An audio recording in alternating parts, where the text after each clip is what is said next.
Annyeonghaseyo yorobun, herkese salam. Bugün sizlere Koreya'daki bir günüm adlı vlog təqdim edəcəm. Amma ondan əvvəl istəyirəm ki, hər birinizə təşəkkürlərimi bildirim.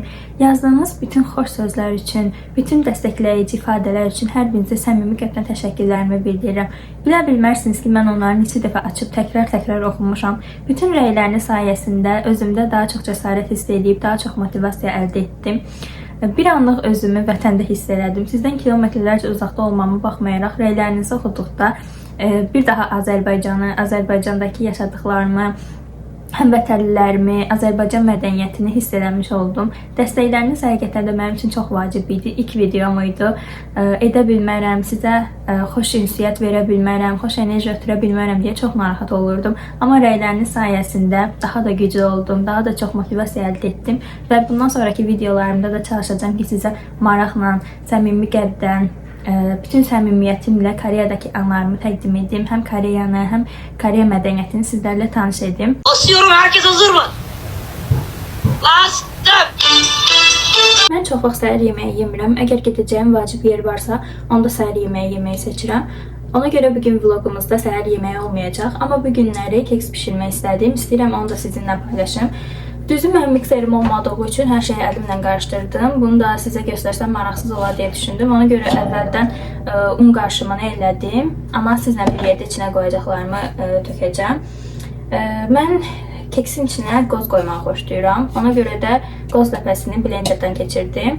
Bu da əl blenderidir. Koreyada Daiso'dan almışdım. Əlimlə çəkirəm yəni. Əl blenderları çox rahatdır. Elektronikaya baxmış. Bilmirəm siz nə düşünürsünüz. Bu arada istəsəz reseptini rəylərdə sizinlə paylaşaram. Və darçın tökəcəm. Mən darçının dadını çox sevirəm. Bunu da göz qərarı tökürəm. Biraz abartdım elə bir, amma olsun. Bir də mən tez şimyat pişirirəm. Keçən dəfə də Hindistan cevizli peçenyelər pişirmişdim. Oradan qalmış. Bu qədər belə miqdarda qalıb əlimdə. Ondan da biraz tökəcəm. Evdə qalmışkən qarnımda qalsın.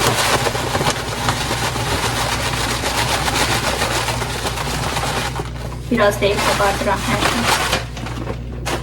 Bu arada vanilinlə qabartmanı anam Azərbaycandan Koreyaya gələndə qoymuşdu çamadanıma. Anam bilir ki tez pişirirəm. Bunları qarışdıracağım. Siz nə edirsiniz? Həyat necə gedir? Azərbaycanda havalar necədir? Koreyada artıq havalar soyuyub uşaqlar. Soyuyub dediyim, yəni həddindən artıq çox soyuyub. Azərbaycanda qışlar elə də çox soyuq keçmirdi. Mən də soyuğa öyrəşən biri deyiləm. Bir dəqiqə kilo yəsən kimi sırazı donuram. Burada da havalar artıq düşüb 3 dərəcə, 4 dərəcə, hətta mənfiyə düşür hərdən. Mənə qarışdırmaq biraz vaxt var. Siz də şirniyyat pişirməyi xoşlayırsınız, yoxsa ən çox yeməyi xoşlayırsınız? Mən yeməyi xoşlayıram, amma Koreyada Azərbaycandakı olan şirniyyatlar qədər dadlı şirniyyat yoxdur. Hamısının içində ya süd dadı gəlir, ən çox ya da pendir dadı gəlir. Ona görə də çox özüm evdə pişiririm. Həm daha sərfəli olur, daha ucuz başa gəlir, həm də öz pişirdiyimi daha çox xoşlayıram. Bu qablardan məncə bütün Azərbaycan evində var. Bizdə də var idi, hətta bizdəki biraz qırmızı idi. Bunu da gələn kimi Koreyadan aldım. Bildim ki, mən burada da tez pişirəcəm şirniyyat. Bu çox qəşəng olur bunda pişirəndə. Bu qarışdırdığım qarışımı tökəcəm bu qaba, sonra da pişirəcəm. Mən bunu pişirim, gəlim, sonra davam edək. A few moments later. Çöldə etməli olduğum bir neçə iş var. Dedim, həm gedim onları edeyim, həm də sizə biraz çölü göstərmiş olum.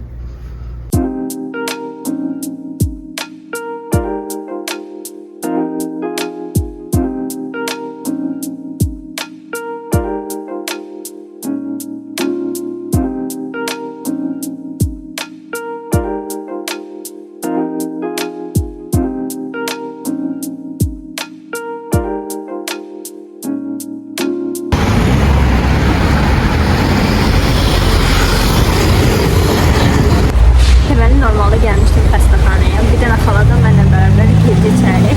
Əslində xaladan əvvəl mən idim də. Xala istədi mənim növbəmə girə, xarici olduğum üçün istədi işçilik eləsin. Amma işçilər heç xalaya baxmadılar da. Tez mənim istədiklərimi götürdülər, sənədlərimi hazırladılar, verdilər. Elə hadisə baş verir. Normalda çox tez baş vermir belə. sıra hadisələri baş verəndə də belə olur. Çöldə işlərimi həll edib gəldim, amma o qədər acmışam ki. Ona görə bir gün tez bazar Koreya sayağı yemək yeyəcəyik.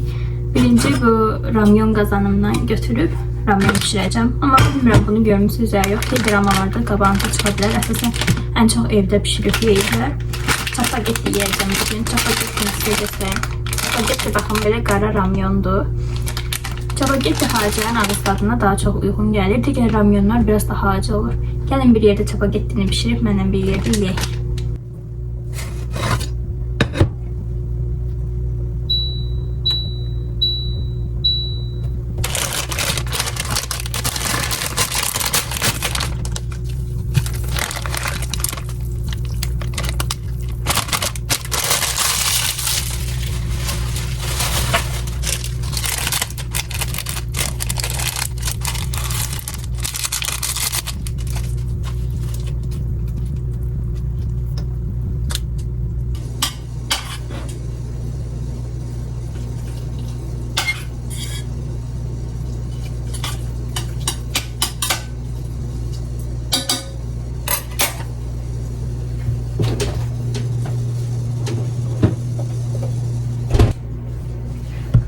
Bu arada uşaqlar bu kimçidir. Kimçi Koreyalıların yeməklərinin yanında yediyi ən çox şeydir. Əsasən panchan deyirlər bunlara. Bizim ölkədə hansı ki yeməyimizin yanında turşu, şoraba yeyirik. Bu da Koreyalılarla eyni mənanı verir. Mən kimçini xoşlayıram. Əvvəllər heç xoşlamırdım. İyindən də dadından da heç xoşum gəlmirdi. Biraz acıdır. Amma son zamanlarda kimçiyə bağlı olmuşam demək olar. Hər Koreya yeməyinin yanında mən də kimçi yeyirəm. Ona görə bir gün də ramyon yediyimizə görə gəldim. Kimçi də yeyək, tamam. Koreya süfrəmiz tamamlanmış olsun. Yəni sizə göstərim kimçini.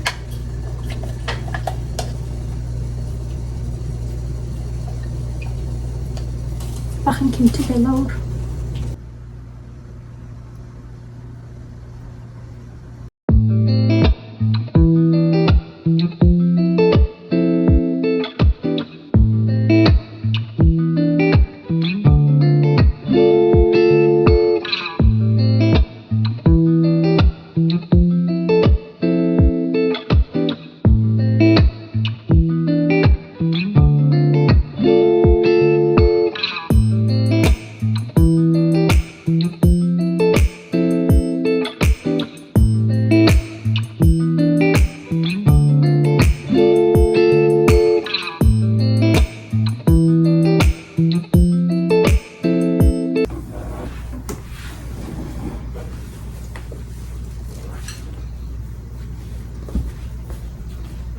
Deməli, vaxtım olduqca otururam, belə Koreya verilişləri izləyirəm. Hansı ki, Koreya dilini təkmilləşdirməkdə mənə kömək olur. Son zamanlarda çox məşhurlaşan bir Koreya proqramı haqqında istəyirəm sizi də xəbərdar edeyim. Adı İhon Subyo Kempe'dir. Hansı ki, boşanmaq istəyən ya da boşanmaq üzrə olan çiftlər gedir, bir-birinin problemini danışırlar. Əgər sonda alınırsa, bir-birlərinin səhvlərini anlayırlarsa, barışırlar, alınmırsa, boşanırlar. Xüsusən bu bölüm haqqında istəyirəm sizi məlumatlandırım. Bilirsiniz ki, son zamanlarda Koreyalı oğlanla evlənmək istəyən qızların sayı həddən artıq çoxdur. Bu bölümdə də xarici bir qızın Koreyalı oğlanla evlənərək başına gələnlərdən qız gəlib danışır. Onu biraz sizə izlədib xəbər edəcəm. 근데 아직도 당신 신청했어. 내가 무조건 줘. 돈 안 주면 죽어. 뭐 이렇게 얘기했어? 왜 줬어? 나 화낼까봐? 웃기지 마 좀. 잠깐만. 이게 무슨 소리 하는 거예요? 그 잠깐만까지 뭐 있는 거. 무조건 주라고 한 게 아니 아니라. 일단 얘기했을 거 아니에요. 예. 얘기했으니까 남편이 그 얘기하니까 그랬을 거 아니야. 또 남편이 accept해주려는 거 그래서 했는데 잘못했어. 너왜 나 믿었어.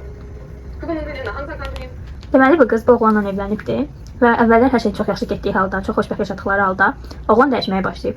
Amma necə dəyişmək? Gəlir qıza deyir ki, sən çox çirkin imişsən, sən çox kökəlmisən, niyə özünə baxmırsan, niyə qulluq eləmirsən? Qıza əməli başlayıb manipulasiya edir qızı. Hər gün gəlir ki, iş yerimdəki filan bir qadın belə gözəldir, belədir, iş yerimdəki filan qadın kimi kaç sən də belə olsaydın, niyə geyiminə fikir vermirsən? İndi bu bölümdə də qız oğlana pul veribdi, oğlan onu qaytarmır. Deyir, bəs mən sənə inandım da, onda deməli mən inananda hər dəfə problem yaradasın. Oğlan da deyir, bilirsən ki, ay, oğlana baxıb deyir ki, bilirsən ki, mən sənə pul verəndə geri qaytarmıram. Onda günahı özündə görməsən, məni günahlandırmamalısan. Demək günah özündədir. Hələ dili də var, danışır. Bu qızın başına bu oğlan çox problemlər açdı. Bölümə tam baxmışam. Bəzi yerləri yadımda qalmayıb, indi yenidən baxıram. Oğlan əməlicə gəlir deyir, qıza deyir, filan, belədir əynin başın, biraz özünə baxımlı ol, biraz belə elə, biraz elə elə. Amma sonda oğlan bütün səhvlərini başa düşdü. Bu neçə bölümsə getdilər oğlanla qız orada psixoloqlar, insanlar danışdılar ki, sən də budur, sən belə edirsən, sən elə edirsən. Tövsiyə aldılar belə elə. Oğlan axırı səhvini başa düşdü. Sonda da olsa Qıza bildi ki, qız ona çox hörmət bəsləyib, çox qayğı göstərib. Barışdılar axırı, qızla oğlan boşanmadılar. Amma yenə də istəyirəm deyim ki, kinodan baxdığı qədər görsənmir Koreya həyatı, Koreyalı oğlanlar. Aldanmayın ki, gedəsiniz elə K-drama kimi həyat yaşayasınız. Yox, elə deyil. Elə bu verilişə, İhon Suguryo verilişinə baxsınız, görərsiniz nə qədər pis xasiyyətli oğlanlar var həqiqətən Koreyada. Əgər bilmirəm tərcüməsi var bu verilişin ya yox, tapa bilsəz tapıb bu verilişə baxın, tövsiyə edirəm. Koreya dili bilirsinizsə baxın, inkişaf edə bilər diliniz.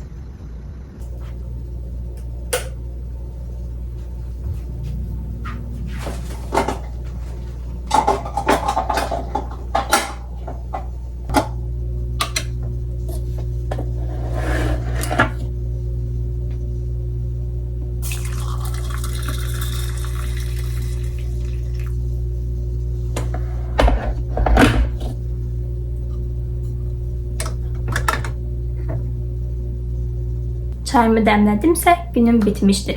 Bugün çalışdım sizlərə Koreyada keçən səssiz bir ev günü vloqunu təqdim edim. Evdə olduğum günlərdə adətən bunları təkrar edirəm, amma çox vaxt evdə olmuram. Bildiyiniz kimi mən marketinqli üzrə təhsil alıram. Ona görə də davamlı olaraq brendləri araşdırmalı, köhnə və yeni brendləri müqayisə etməli oluram. Ona görə də kitabxanada olmaq mənə daha çox sərf eləyir. Yenə də sizlərə maraqlı bir vlog çəkməyə çalışdım. Əgər vlogu bəyəndiysəniz, videonu bəyənməyi, kanalıma abunə olmağı unutmayın. Abunələriniz mənə çox böyük dəstək olur. Hələ də ilk videoma yazdığınız rəyləri oxumağa davam edirəm. Ümid edirəm ki, hər birinizin arzusu gerçəkləşər və hər biriniz yavaş-yavaş, cəsarətlə, böyük motivasiya ilə gəlib xəyallarınıza çatarsınız. Belə, çox şad oldum ki, videomu izlədiniz. Növbəti videolarda görüşənədək. Əgər istədiyiniz Koreyaya aid bir video varsa və yaxud bir mövzu varsa, rəylərdə paylaşsanız, daha çox ona fokuslanacağım. Sağ olun.